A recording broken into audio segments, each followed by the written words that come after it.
As humans, we get caught in the what ifs as if we have a love for uncertainty. Even if what is certain has already been done, we still tend to ask ourselves, what if? What if I did things differently? What if there's someone better? What if there's no one better? What if they don't feel how I feel? What if they do? What if you just had the uncomfortable conversations and gave yourself the clarity you've been wanting? But at the same time, hiding behind that clarity as a scapegoat to go back to the things that you know don't serve you, then you are only a damage to yourself. Especially pondering on the past when you know you cannot change what has already happened. It's a crazy thing to think about anyways, because you've learned from it. Or so I hope. There's beauty in embarrassment sometimes, specifically when it comes to embracing all those learning moments, because you understand that you've learned from them. You've reformed your mind. You start habit reformation, which takes just a little less than 3 weeks. If you've dedicated 3 weeks out of all your years of living, if you just dedicated 3 weeks to yourself mentally and or physically, imagine how changed of a person you would be inside and out. And it sounds hard right now, but think about brushing your teeth and showering. You do it every single day or else it doesn't feel right. You feel dirty. And that's because you got into a habit of it. You began a habit. And it's probably at a young age, but you can make anything a habit. Even those negative thoughts you let consume your days and mind. Change doesn't come overnight, but it can start tonight. I'm not saying since you cheated on them yesterday, act like a saint today. No.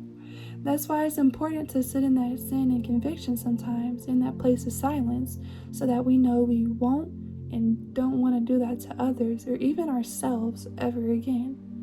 Because your choices can be destructive even if you're trying to do the right thing. Like, think about it. If you're in a committed relationship and another woman comes up to you, flirting, basking with compliments and lust, it might seem wrong to turn her down. It might hurt your ego and hers, but that should be a habit. Despite your moral compass, that should be a habit.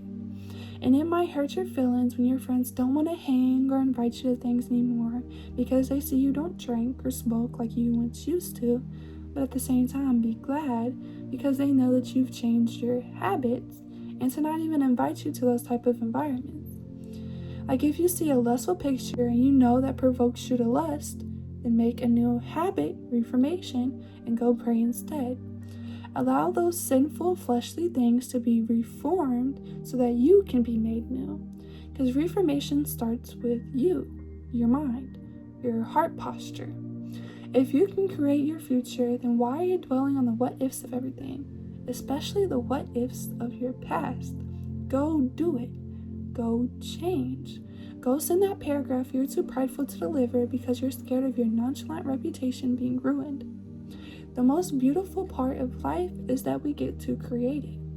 And I mean that despite having kids, and yes, that's beautiful too, but I mean the fact that we get to choose our own past. We get to change our own future.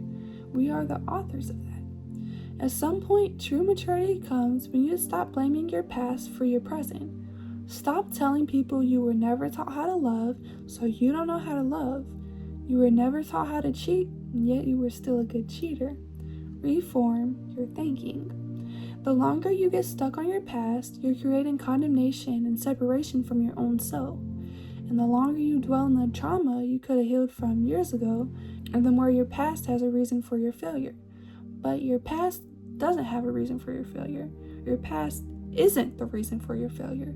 Sometimes we have to realize the biggest contribution to our failure is our minds. Our unwillingness to be open-minded, to learn, thinking that we know it all because we have some wisdom. Wisdom is based off of survival, but how long until you unleash yourself from the shackles of your own childhood traumas? How long until you realize you don't have to hang around the people you hang around? How long until you realize you have free will, but you've just been abusing it? It's very important to surround yourself with others that are equally yoked. And this is a crazy concept because I remember I fell for someone so hard. And our first conversation was on being equally yoked. At the time, I didn't even know what that meant since they were the first one to bring it up. But it took them taking me away from God and my morals and leading me into sin for me to realize that's truly what it was. Because what if I could change him? And what if that time that he promised was the last time is the last time? Well, what if he showed you who he was and you hold them a little less accountable each time that you take them back? You show them your suffering is sustainable and that you'll understand their childhood traumas more than they do. Or maybe they realize you hold on to those what ifs. So they'll sell you the same dreams knowing that there's no price tag on it other than your sanity. Because they didn't care for you. If they did, they would have stopped. Actually, if they did, they would have never even thought to do it in the first place because it wouldn't be on their heart. And you know what? Maybe they did care a little bit, but in what world can you mix love with lust? In what world can you run a successful business without putting the work, tears, and sweat in? Blessed is the one who endures until the end, so keep on enduring. Understand your past doesn't shape your choices, but you do. Yes, it's part of your story, but you are the story. You are your story. Everything you do is your story. How you react to that person in the supermarket or on the side of the road is part of your story. Perception is the big thing as well. Let me say that perception is a very big thing, and we have to stop worrying about being perceived because everyone perceives us, and everyone perceives us in different ways, but it all depends on what you put out into the world. The fastest way to lose control of your own life and productivity is to keep pointing fingers. You can't steer your own life in the right direction if you let someone else drive.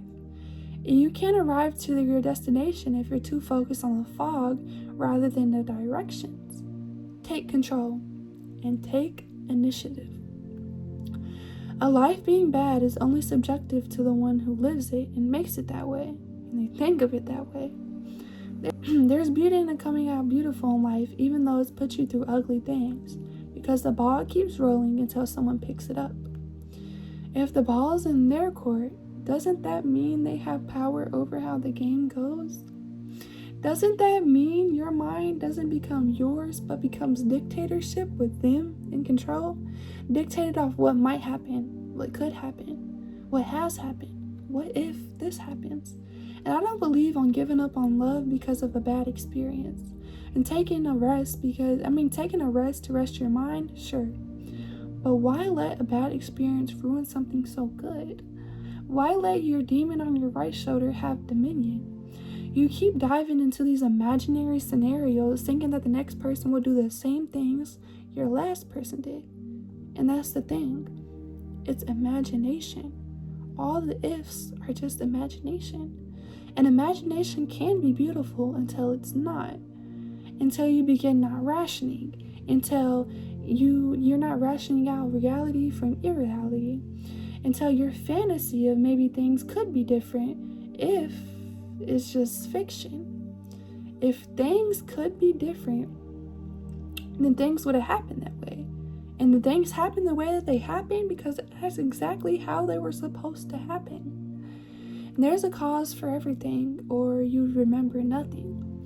The only way to stop the addiction is to stop the addiction. You can't keep saying you want to stop doing drugs, but it takes you to stop taking them for that first step to ever even be taken. So what if I never took them? Well, what if you stopped now? See? Like when you say what ifs, it's a suppositional stance you take to access certain variables of a situation. And it can be helpful to make some rational decisions and to brainstorm, but not in the way that most of us use it. Start being content with your life because it's in your hands. The past is out of your control, and that's the reason you've learned all these lessons and gained this wisdom to begin with. But you control your story and your future. Hey, am I talking to you or to me? I don't know.